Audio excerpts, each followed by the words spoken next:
सत श्री अकाल विद्यार्थियों, ਤੁਹਾਡੇ ਆਪਣੇ ਚੈਨਲ ਪੜ੍ਹੋ ਲਿਖ ਵਿੱਚ ਤੁਹਾਡਾ ਸਵਾਗਤ ਹੈ। ਅਸੀਂ ਇਸ ਵੀਡੀਓ ਰਾਹੀਂ ਅਸੀਂ ਪਾਠ ਨੰਬਰ 2 ਕੁਦਰਤੀ ਸਾਧਨ ਕਰਾਂਗੇ। ਇਸ ਵੀਡੀਓਜ਼ ਤੋਂ ਪਹਿਲਾਂ ਆਪਾਂ ਜਮਾਤ 8ਵੀਂ ਦੇ ਸਮਾਜਿਕ ਵਿਗਿਆਨ ਦੀ ਐਗਜ਼ਾਮੀਨੇਸ਼ਨ ਸਟਰਕਚਰ ਅਤੇ ਪਾਠ ਨੰਬਰ 1 ਸਾਧਨ ਕਿਸਮਾਂ ਤੇ ਸਾਂਭ ਸੰਭਾਲ ਕਰ ਚੁੱਕੇ ਹਾਂ। ਉਮੀਦ ਹੈ ਤੁਸੀਂ ਉਹ ਵੀਡੀਓਜ਼ ਜ਼ਰੂਰ ਦੇਖੀਆਂ ਹੋਣਗੀਆਂ। ਆਓ ਪਾਠ ਨੰਬਰ 2 ਕੁਦਰਤੀ ਸਾਧਨ ਸਟਾਰਟ ਕਰੀਏ। ਕੁਦਰਤੀ ਖਜ਼ਾਨਿਆਂ ਨੂੰ ਕੁਦਰਤੀ ਸਾਧਨ ਕਿਹਾ ਜਾਂਦਾ ਹੈ। ਆਪਾਂ ਪਿਛਲੇ ਪਾਠ ਵਿੱਚ ਵੀ ਇਸ ਬਾਰੇ ਜ਼ਿਕਰ ਕੀਤਾ ਸੀ। ਇਸ ਦੀ ਐਗਜ਼ਾਮਪਲ ਨੇ ਭੂਮੀ, ਮਿੱਟੀ, ਪਾਣੀ ਆਦਿ।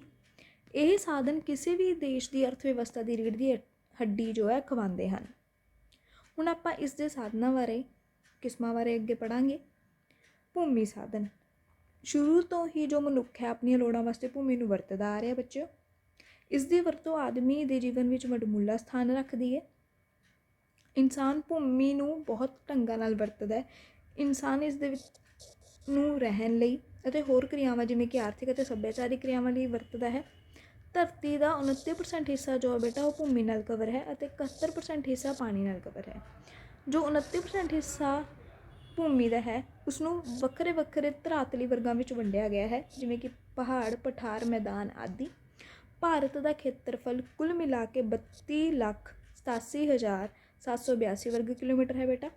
ਇਸ ਵਿੱਚ 30% ਹਿੱਸਾ ਜੋ ਹੈ ਪਹਾੜਾਂ ਦਾ ਹੈ, 27% ਪਠਾਰ ਨੇ ਅਤੇ 43% ਜੋ ਨੇ ਉਹ ਮੈਦਾਨ ਨੇ। ਮੈਦਾਨ ਜੋ ਹੈ ਇਹ ਖੇਤੀਯੋਗ ਅਤੇ ਸੰਘਣੀ ਵਸੋਂ ਵਾਲੇ ਖੇਤਰ ਹੁੰਦੇ ਨੇ। ਭਾਰਤ ਦਾ ਕੁੱਲ ਖੇਤਰਫਲ ਦਾ 43% ਆਪਾਂ ਦੱਸਿਆ ਹੁਣੀ ਵੀ ਮੈਦਾਨ ਹਨ। ਮੈਦਾਨ ਮਨੁੱਖ ਦੀਆਂ ਅਨੇਕਾਂ ਹੀ ਲੋੜਾਂ ਪੂਰੀਆਂ ਕਰਦੇ ਨੇ ਬੱਚੋ। ਖੇਤੀਬਾੜੀ, ਬਨਸਪਤੀ ਦੇ ਪੱਖੋਂ ਮੈਦਾਨੀ ਭੂਮੀ ਬਹੁਤ ਹੀ ਕੀਮਤੀ ਹੁੰਦੀ ਹੈ। ਇਸ ਤੋਂ ਇਲਾਵਾ ਹੁਣ ਆਪਾਂ ਪੜ੍ਹਾਂਗੇ ਜੋ ਆਪਣੀ ਭੂਮੀ ਹੈ ਉਸਨੂੰ ਆਪਾਂ ਕਿਸ ਕਿਸ ਢੰਗ ਨਾਲ ਵਰਤਦੇ ਹਾਂ, ਕਿਵੇਂ ਕਿਵੇਂ ਉਹਨੂੰ ਵੰਡਿਆ ਜਾਂਦਾ ਹੈ। ਜੋ ਆਪਣੀ ਭੂਮੀ ਹੈ ਉਸ ਦਾ ਇੱਕ ਹਿੱਸਾ ਫੋਰੈਸਟ ਯਾਨੀ ਕਿ ਜੰਗਲਾਂ ਹੇਠਾਂ ਹੈ, ਇੱਕ ਹਿੱਸਾ ਬਿਜਾਈ ਹੇਠ ਭੂਮੀ ਹੈ, ਫਿਰ ਗੈਰ ਖੇਤੀ ਭੂਮੀ ਬੇਟਾ ਖੇਤੀ ਤੋਂ ਬਿਨਾਂ ਛੁੱਟੀ ਹੋਈ ਭੂਮੀ, ਖੇਤੀਯੋਗ ਪਰੰਤੂ ਵਿਅਰਥ ਭੂਮੀ, ਦਰਗਾਹਾਂ ਅਤੇ ਦਰਖਤਾਂ ਹੇਠ ਭੂਮੀ। ਇਹਨਾਂ ਬਾਰੇ ਹੁਣ ਆਪਾਂ ਜ਼ਿਕਰ ਕਰਾਂਗੇ ਬੱਚਿਓ। ਸਭ ਤੋਂ ਪਹਿਲਾਂ ਤੁਸੀਂ ਯਾਦ ਰੱਖਣਾ ਕਿਹੜੀ ਭੂਮੀ ਦੀ ਵਰਤੋਂ ਆਪਾਂ ਕਿੰਨੇ % ਕਰ ਰਹੇ ਹਾਂ। ਜਿਵੇਂ ਕਿ ਜਿਹੜੇ ਫੋਰੈਸਟ ਨੇ, ਜੰਗਲ ਨੇ, ਉਹਨਾਂ ਲਈ ਕੁੱਲ ਮਿਲਾ ਕੇ 23% ਤੁਸੀਂ ਯਾਦ ਕਰ ਸਕਦੇ ਹੋ। 23% ਆਪਣੀ ਭੂਮੀ ਦਾ ਹਿੱਸਾ ਭਾਰਤ ਵਿੱਚ ਜੋ ਉਹ ਫੋਰੈਸਟ ਦੇ ਹੇਠਾਂ ਹੈ। ਉਸ ਤੋਂ ਬਾਅਦ ਹੈ ਬੱਚਿਓ ਬਿਜਾਈ ਹੇਠ ਭੂਮੀ। ਬਿਜਾਈ ਮਤਲਬ ਹੁੰਦਾ ਹੈ ਜਿੱਥੇ ਆਪਾਂ ਖੇਤੀਬਾੜੀ ਕਰਦੇ ਹਾਂ, ਉਬਲੀ ਜ਼ਮੀਨ, ਉਹ ਕੁੱਲ ਮਿਲਾ ਕੇ 46% ਹੈ। ਗੈਰ ਖੇਤੀ ਭੂਮੀ ਉਹ ਜਿਹੀ ਜ਼ਮੀਨ ਜਿਹੜੀ ਖੇਤੀ ਲਈ ਅਵੇਲੇਬਲ ਨਹੀਂ ਹੈ, ਉਹ ਕੁੱਲ ਮਿਲਾ ਕੇ 14% ਹੈ। ਇਸ ਉੱਤੇ ਕੀ ਹੁੰਦਾ ਵਿੱਚ ਇਹਨਾਂ ਉੱਤੇ ਪਿੰਡ ਵਸੇ ਹੁੰਦੇ ਹਨ, ਸ਼ਹਿਰ ਹੁੰਦੇ ਨੇ, ਸੜਕਾਂ ਹੁੰਦੀਆਂ, ਰੇਲਵੇਜ਼ ਹੁੰਦੀਆਂ, ਉਹ ਸਾਰਾ ਗੈਰ ਖੇਤੀ ਭੂਮੀ ਆ ਗਿਆ। ਉਸ ਤੋਂ ਬਾਅਦ ਖੇਤੀ ਤੋਂ ਬਿਨਾਂ ਛੱਡੀ ਹੋਈ ਭੂਮੀ। ਇਹ ਕਿਹੜੀ ਭੂਮੀ ਹੁੰਦੀ ਹੈ ਬੱਚਿਓ? ਜਿਹਨੂੰ ਆਪਾਂ 1 ਤੋਂ ਲੈ ਕੇ 5 ਸਾਲ ਤੱਕ ਜੋ ਹੈ ਖੇਤੀ ਦੀ ਉਪਜਾਊ ਸ਼ਕਤੀ ਦੁਬਾਰਾ ਹਾਸਿਲ ਕਰਨ ਲਈ ਛੱਡ ਦਿੰਦੇ ਹਾਂ। ਇਹ ਕੁੱਲ ਮਿਲਾ ਕੇ ਭਾਰਤ ਦਾ 8% ਹਿੱਸਾ ਹੈ ਬੱਚੇ। ਖੇਤੀਯੋਗ ਪਰੰਤੂ ਵਿਅਰਥ ਭੂਮੀ, ਇਹ ਕੁਛ ਇਹੋ ਜਿਹੀ ਭੂਮੀ ਹੈ ਜਿੱਥੇ ਖੇਤੀ ਹੋ ਤਾਂ ਸਕਦੀ ਹੈ ਬਟ ਉਹ ਵਿਅਰਥ ਹੈ, ਹਜੇ ਆਪਾਂ ਉਹਨੂੰ ਨਹੀਂ ਵਰਤ ਰਹੇ। ਇਹ ਕੁੱਲ ਮਿਲਾ ਕੇ ਭਾਰਤ ਦਾ 5% ਹਿੱਸਾ ਹੈ। ਉਸ ਤੋਂ ਇਲਾਵਾ ਆ ਗਈ ਦਰਗਾਹ ਅਤੇ ਦਰਖਤਾਂ ਹੇਠ ਭੂਮੀ।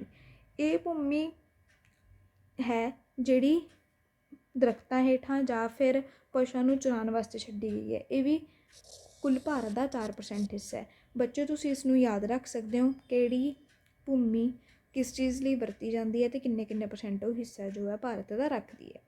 ਉਸ ਤੋਂ ਅੱਗੇ ਸਾਡੇ ਲਈ ਆ ਗਿਆ ਮਿੱਟੀ ਸਾਧਨ ਯਾਨੀ ਕਿ ਸੋਇਲ ਰਿਸੋਰਸਿਸ। ਲੈਂਡ ਰਿਸੋਰਸਿਸ ਤੋਂ ਬਾਅਦ ਹੁਣ ਆਪਾਂ ਸੋਇਲ ਰਿਸੋਰਸਿਸ ਮਿੱਟੀ ਸਾਧਨ ਬਾਰੇ ਚਰਚਾ ਕਰਾਂਗੇ ਬੱਚਿਓ। ਜੋ ਮਿੱਟੀ ਸਾਧਨ ਹੈ ਇਹ ਪੌਦਿਆਂ ਦੇ ਉੱਗਣ ਅਤੇ ਵਾਧੇ ਵਾਸਤੇ ਮਹੱਤਵਪੂਰਨ ਤੱਤ ਹੈ। ਇਹ ਕਿਹੋ ਜਿਹਾ ਸਾਧਨ ਹੈ ਬੱਚਿਓ? ਰਿਨਿਊਏਬਲ ਅਤੇ ਅਬਾਇਓਟਿਕ। ਇਹ ਦੋਨੋਂ ਹੀ ਜੋ ਟਾਈਪ ਨੇ ਆਪਾਂ ਪਿਛਲੇ ਪਾਠ ਵਿੱਚ ਕੀਤੀਆਂ ਸੀ, ਪਿਛਲੀ ਵੀਡੀਓ ਵਿੱਚ ਤੁਹਾਨੂੰ ਇਹ ਮਿਲ ਜਾਣੀ ਆ, ਠੀਕ ਹੈ।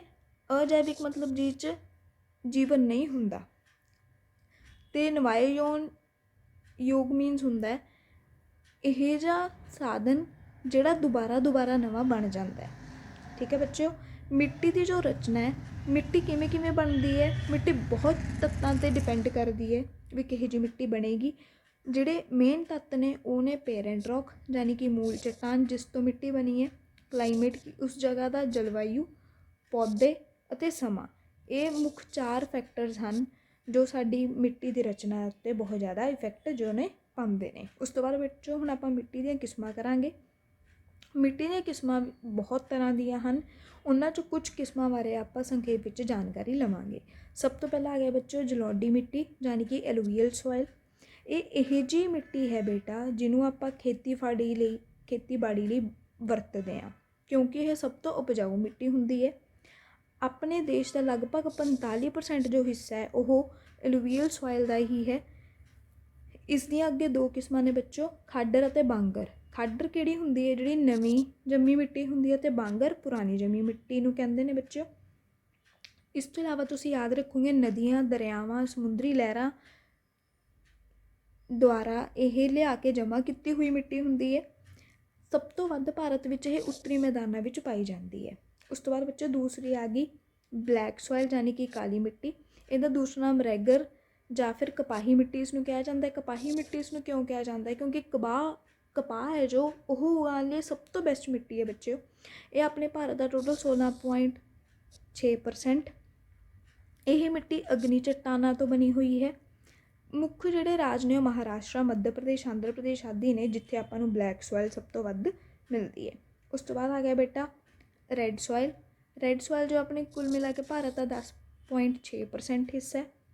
ਇਸ ਦਾ ਰੰਗ ਅਤੇ ਇਸ ਦੀ ਜੋ ਰਚਨਾ ਹੈ ਉਹ ਮੂਲ ਚੱਟਾਨ 'ਤੇ ਨਿਰਭਰ ਕਰਦੀ ਹੈ।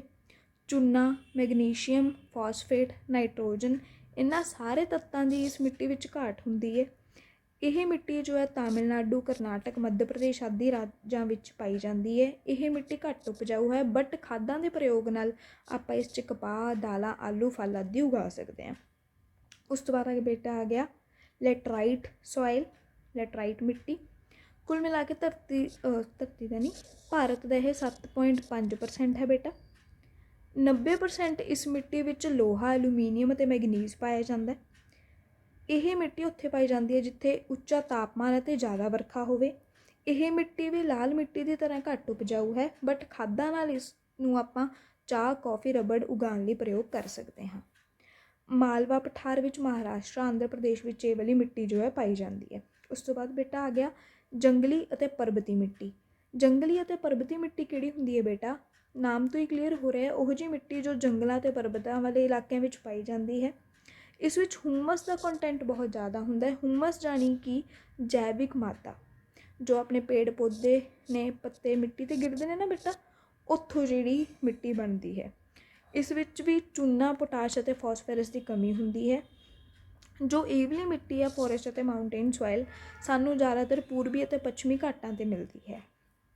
ਉਸ ਤੋਂ ਬਾਅਦ ਬੇਟਾ ਆ ਗਿਆ ਮਾਰੂਥਲੀ ਮਿੱਟੀ, ਯਾਨੀ ਕਿ ਡੈਜ਼ਰਟ ਸੋਇਲ। ਨਾਮ ਤੋਂ ਕਲੀਅਰ ਹੋ ਰਿਹਾ, ਇਹੋ ਜਿਹੀ ਸੋਇਲ ਹੈ ਜਿਹੜੀ ਸਾਨੂੰ ਮਾਰੂਥਲਾਂ ਵਿੱਚ ਮਿਲਦੀ ਹੈ। ਮਾਰੂਥਲ ਆਪਾਂ ਕਿਸ ਨੂੰ ਕਹਿੰਦੇ ਹਾਂ, ਜਿੱਥੇ ਪਾਣੀ ਦੀ ਘਾਟ ਹੋਵੇ, ਪਾਣੀ ਦੀ ਸਮਾਈ ਉੱਥੇ ਨਾ ਹੋਵੇ, ਉਸਨੂੰ ਆਪਾਂ ਮਾਰੂਥਲ ਕਹਿੰਦੇ ਹਾਂ, ਜਿਵੇਂ ਕਿ ਰਾਜਸਥਾਨ, ਰੇਗਿਸਤਾਨ ਜਿਹਨੂੰ ਆਪਾਂ ਕਹਿ ਲਈਏ। ਭਾਰਤ ਦਾ ਕੁੱਲ ਮਿਲਾ ਕੇ 4.3% ਹਿੱਸਾ ਇਹ ਵਾਲੀ ਮਿੱਟੀ ਨਾਲ ਕਵਰ ਹੈ ਬੇਟਾ। ਇਹ ਮਿੱਟੀ ਸਾਨੂੰ ਜ਼ਿਆਦਾਤਰ ਰਾਜਸਥਾਨ, ਪੰਜਾਬ ਅਤੇ ਹਰਿਆਣਾ ਵਿੱਚ ਮਿਲਦੀ ਹੈ। ਕੁਛ ਇਲਾਕਿਆਂ 'ਚ ਗੁਜਰਾਤ ਦਾ ਵੀ ਥੋੜ੍ਹਾ ਇਲਾਕਾ ਮਾਰੂਥਲੀ ਮਿੱਟੀ ਦਾ ਹੈ। ਇਸ ਵਿੱਚ ਅਸੀਂ ਉਹੋ ਜਿਹੀਆਂ ਫਸਲਾਂ ਉਗਾ ਸਕਦੇ ਹਾਂ ਜਿਹਨੂੰ ਜ਼ਿਆਦਾ ਪਾਣੀ ਨਾ ਚਾਹੀਦਾ ਹੋਵੇ, ਕਿਉਂਕਿ ਇਸ ਮਿੱਟੀ ਵਿੱਚ ਪਾਣੀ ਨੂੰ ਸਮਾਈ ਰੱਖਣ ਦੀ ਸਮਰੱਥਾ ਨਹੀਂ ਹੁੰਦੀ ਜਾਂ ਬਹੁਤ ਘੱਟ ਹੁੰਦੀ ਹੈ। ਇਸ ਦੇ ਜਿਹੜੀ ਫਸਲਾਂ ਨੇ ਉਹ ਨੇ ਜੌਂ, ਬਾਜਰਾ, ਮੱਕੀ ਆਦਿ ਜੋ ਇੱਥੇ ਉਗਾਈਆਂ ਜਾ ਸਕਦੀਆਂ ਹਨ। ਇਸ ਤੋਂ ਬਾਅਦ ਬੇਟਾ ਇਹ ਆਪਾਂ ਪੜ੍ਹੀਆਂ ਨੇ ਹੁਣੀ ਮਿੱਟੀ ਦੀਆਂ ਕਿਸਮਾਂ। ਹੁਣ ਆਪਾਂ ਅੱਗੇ ਪੜ੍ਹਾਂਗੇ ਮਿੱਟੀ ਨਾਲ ਸੰਬੰਧਿਤ ਜੋ ਵੀ ਸਮੱਸਿਆਵਾਂ ਨੇ। ਤੁਹਾਡੇ ਤੋਂ ਸਿੱਧਾ ਕੁਐਸਚਨ ਆ ਸਕਦਾ, ਦੱਸੋ ਮਿੱਟੀ ਸਾਧਨ ਨਾਲ ਸੰਬੰਧਿਤ ਕਿਹੜੀਆਂ ਸਮੱਸਿਆਵਾਂ ਨੇ। ਤਾਂ ਮਿੱਟੀ ਨਾਲ ਜੋ ਸਮੱਸਿਆਵਾਂ ਜੁੜੀਆਂ ਹੋਈਆਂ ਹਨ ਉਹ ਹਨ ਮਿੱਟੀ ਦਾ ਖੁਰ ਜਾਣਾ, ਉਪਜਾਊ ਸ਼ਕਤੀ ਘੱਟ ਹੋ ਜਾਣਾ, ਮਿੱਟੀ ਦਾ ਰੇਤਲਾਪਨ, ਸੇਮ ਦੀ ਸਮੱਸਿਆ, ਮਿੱਟੀ ਵਿੱਚ ਤੇਜ਼ਾਬੀ ਜਾਂ ਖਾਰਾਪਨ ਹੋਣਾ, ਮਿੱਟੀ ਅਤੇ ਪਾਣੀ ਦਾ ਖੜਾ ਰਹਿਣਾ, ਜਿਹਨੂੰ ਆਪਾਂ ਦਲਦਲ ਵੀ ਆਖਦੇ ਹਾਂ। ਇਹ ਕੁਛ ਪ੍ਰੋਬਲਮਸ ਨੇ, ਇਹ ਕੁਛ ਮਿੱਟੀ ਸਾਧਨ ਨਾਲ ਸੰਬੰਧਿਤ ਸਮੱਸਿਆਵਾਂ ਨੇ। ਹੁਣ ਆਪਾਂ ਗੱਲ ਕਰਾਂਗੇ ਮਿੱਟੀ ਦੀ ਸਾਂਭ ਸੰਭਾਲ।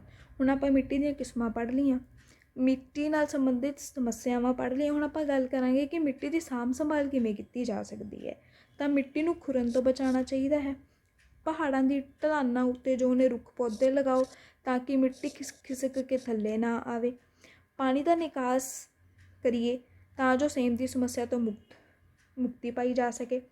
ਹੜ੍ਹਾਂ ਨੂੰ ਨਦੀਆਂ ਅਤੇ ਬੰਨ੍ਹ ਲਗਾ ਕੇ ਰੋਕਣਾ ਤਾਂ ਕਿ ਹੜ੍ਹ ਨਾ ਆਉਣ ਅਤੇ ਮਿੱਟੀ ਨੂੰ ਆਪਣੇ ਨਾਲ ਨਾ ਲੈ ਕੇ ਜਾਣ। ਖੇਤੀ ਦੇ ਸਹੀ ਢੰਗ ਤਰੀਕੇ ਵਰਤੇ ਜਾਣ, ਜਿਸ ਨਾਲ ਕੀ ਹੋਵੇਗਾ, ਜੋ ਸਾਡੀ ਮਿੱਟੀ ਹੈ ਉਹ ਬਚ ਸਕੇਗੀ। ਜੇਕਰ ਅਸੀਂ ਮਿੱਟੀ ਦੀ ਵਰਤੋਂ ਬੜੀ ਸਮਝਦਾਰੀ ਨਾਲ ਅਤੇ ਸੰਭਾਲ ਕੇ ਕਰਾਂਗੇ ਤਾਂ ਮਿੱਟੀ ਦੀ ਉਪਜਾਊ ਸ਼ਕਤੀ ਵੀ ਬਹੁਤ ਲੰਬੇ ਸਮੇਂ ਤੱਕ ਕਾਇਮ ਰਹਿ ਸਕਦੀ ਹੈ। ਇਹ ਸੀ ਬੇਟਾ ਆਪਣਾ ਪਾਠ ਨੰਬਰ 2 ਦਾ ਪਹਿਲਾ ਪਾਠ, ਜੋ ਆਪਣਾ ਪਾਠ ਹੈ ਪਾਠ ਨੰਬਰ 2 ਦਾ ਕੁਦਰਤੀ ਸਾਧਨ ਦਾ ਇਹ ਪਹਿਲਾ ਪਾਠ ਸੀ। ਦੂਸਰਾ ਪਾਠ ਵੀ ਅਸੀਂ ਤੁਹਾਡੇ ਨਾਲ ਜਲਦੀ ਹੀ ਸਾਂਝਾ ਕਰਾਂਗੇ। ਤੁਸੀਂ ਇਹ ਵੀਡੀਓ ਨੂੰ ਲਾਈਕ, ਸ਼ੇਅਰ ਅਤੇ ਕਮੈਂਟ ਜ਼ਰੂਰ ਕਰਨਾ। ਵੀਡੀਓ ਨੂੰ ਧਿਆਨ ਨਾਲ ਜ਼ਰੂਰ ਦੇਖਣਾ।